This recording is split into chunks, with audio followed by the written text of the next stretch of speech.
Welcome. এসএসসির একটু হলেও উন্নতি হয়েছে আমি বলবো। কোন বিষয়ে বলছি? আজ কিন্তু ছুটির দিন, রবিবার আমরা জানি, কিন্তু স্কুল সার্ভিস কমিশন কিন্তু ওয়েবসাইটে একটা নতুন আপডেট দিয়েছে আগামীকালের যে কাউন্সেলিং আছে, কাউন্সেলিং বিষয় আপনারা জানেন। বিশেষ করে যারা একাদশ দ্বাদশে ম্যাথমেটিক্স বা গণিত বিষয়ের কাউন্সেলিং আছে, সেখানে যে ভ্যাকান্সি নিয়ে অনেক সমস্যা আছে। একটি সংগঠন থেকে, শিক্ষক সংগঠন থেকেও কিন্তু এ বিষয়ে ডেপুটেশন দেওয়া হয়েছিল যে বিষয়টা ঠিকঠাক করা হোক। সেই বিষয় নিয়ে কিন্তু সাবস্টিটিউট কিছু ভ্যাকান্সি স্কুল সার্ভিস কমিশন দিয়েছে। যারা কাউন্সেলিং এ যাবেন তারা কিন্তু সেই ভ্যাকান্সিগুলো একটু দেখে নেবেন। একটা জিনিস যেটা প্রথমে বললাম, দেখে ভালো লাগছে যে স্কুল সার্ভিস কমিশন কিছুটা হলো নড়ে চড়ে বসেছে। কারণ কাউন্সেলিং করার পর রেকমেন্ডেশন লেটার নিয়ে একটা খুব বাজে পরিস্থিতির মুখোমুখি কিন্তু প্রার্থীরা হচ্ছিল। তা নিয়ে আমি অনেকবার আপনাদের সাথে সেই খবরগুলো সামনে দেখিয়েছি। আমার স্কুলে একজন ক্যান্ডিডেট এসেছিলেন, সে অভিজ্ঞতা আপনাদের বলেছি।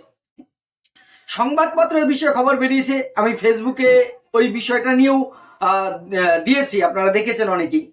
ফলে এই অবস্থাটা যাতে প্রার্থীরা না পড়ে, তার জন্য ছুটির দিনেও যে স্কুল সার্ভিস কমিশন জাগ্রত হয়েছে, তার জন্য কিন্তু আমি স্কুল সার্ভিস কমিশনকে এই প্রার্থীদের পক্ষ থেকে আমি অবশ্যই ধন্যবাদ জানাবো। এই বিষয়ে ভিডিওটা করার কারণ এটাই যে আবারও একবার সচেতন করে দেওয়ার জন্য যারা কাউন্সিলিং এ যাচ্ছেন। আমি আগের দিনও বলেছি যে লাস্ট মুহূর্ত পর্যন্ত কিন্তু ভ্যাকান্সি লিস্ট আপডেট বা সাবস্টিটিউট যেগুলো দিচ্ছে একবার দেখে যাবেন। কারণ আপনি যে স্কুলটা হয়তো চয়েস করে রেখেছেন, পাওয়ার সম্ভাবনা আছে, এইভাবে করে আপনি পেলেন, পরে যেয়ে দেখলেন সেই স্কুলে ভ্যাকান্সি নেই, সেটা হলে কিন্তু সত্যি ভোগান্তি। যদিও পরে কোনো কোনো বিষয়ে সাবস্টিটিউট ভ্যাকান্সি দিচ্ছে, বা তারপরে যেটা আমি যে বিষয়টা আমার বিদ্যালয়ের ক্ষেত্রে একজন বলেছিলাম, পলিটিক্যাল সায়েন্সের একটি বোন এসেছিলেন, তার কিন্তু পরবর্তীকালে স্কুল সার্ভিস কমিশনের কাছে যাওয়ার পরেও তার অভিজ্ঞতা খুব ভালো হয়নি। তারপরের দিন যে খবরটা পেয়েছিলাম, যাই হোক, নিশ্চয়ই তার সমস্যার সমাধান হয়ে গেছে এতদিনে বা হয়ে যাবে। কিন্তু ওই চক্কর একবার পড়ে গেলে এই যন্ত্রণাটা সত্যি। কারণ আমাদের মতন মধ্যবিত্ত নিম্নবিত্ত পরিবারের, আমাদের মতন মধ্য মেধা বা উচ্চ মেধা সম্পন্ন অনেকেই আছেন আমার থেকে, তাদের একটা স্বপ্ন থাকে স্কুল সার্ভিস কমিশনের পরীক্ষা একজন স্কুলের শিক্ষক বা শিক্ষিকা হব। শিক্ষকতা অনেকের কাছে শুধু এটা জীবিকা নয়, একটা পেশা। সেটা নিয়ে এমনি আমার রাজ্যে জানি আমরা নিয়োগ নেই দীর্ঘদিন। 16 সালের একটি নিয়োগ হয়ে যাওয়ার পর দুর্নীতির কারণে তার প্যানেল বাতিল হয়েছে। সুপ্রিম কোর্টের নির্দেশ বলে আজকে 9 বছর পরে সে পরীক্ষা হয়েছে। সেখানেও যে অচল অবস্থা, যে একটা অরাজকতাও বলা চলে, যেরকম একটা পরিস্থিতি তৈরি হয়েছে, সেটা খুব দুর্ভাগ্যজনক, দুঃখজনক। অনেক বিষয় নিয়ে মামলা চলছে, সেটা তার মতন থাক। কিন্তু যারা এত কিছুর পরেও সফল হয়েছে, তারা একটা স্কুলে যোগদান করবার আগেও এই সমস্যায় কেন পড়বে? এই প্রশ্নটা কিন্তু বারবার বারবার আগে উঠেছে, এখন উঠছে। আমি ব্যক্তিগতভাবে এই প্রশ্নটা বারবার তুলেছি। অনেকে অখুশি হয়েছেন হয়তো, কিন্তু আপনারা অনেকে সমর্থনও করেছেন। এই সমস্যাটা এসএসসি কাটিয়ে উঠুক সেটা চাইছিলাম।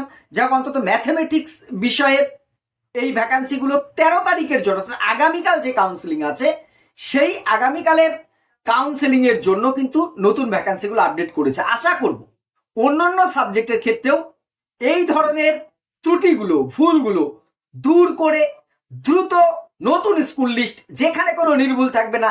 একজন শিক্ষক বা শিক্ষিকা যিনি একটা স্কুল নির্বাচন করবেন, তার সমস্ত দিক বিবেচনা করে তিনি হয়তো একটি স্কুল নিলেন, নেয়ার পর যোগদান করতে যে দেখলেন সেখানে ভ্যাকান্সি নেই, তখন তাকে বিকল্প হিসেবে এমন জায়গায় দেওয়া হলো সেটা তার বাড়ি বা তার পরিস্থিতির সাথে অনেকটা দূরবর্তী এলাকায় পড়ে যাচ্ছে।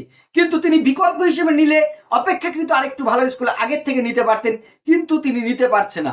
এ দায়িত্ব সেই শিক্ষক বা শিক্ষিকার নয়। এই সমস্যাটাকে ওভারকাম করাটা খুব দরকার।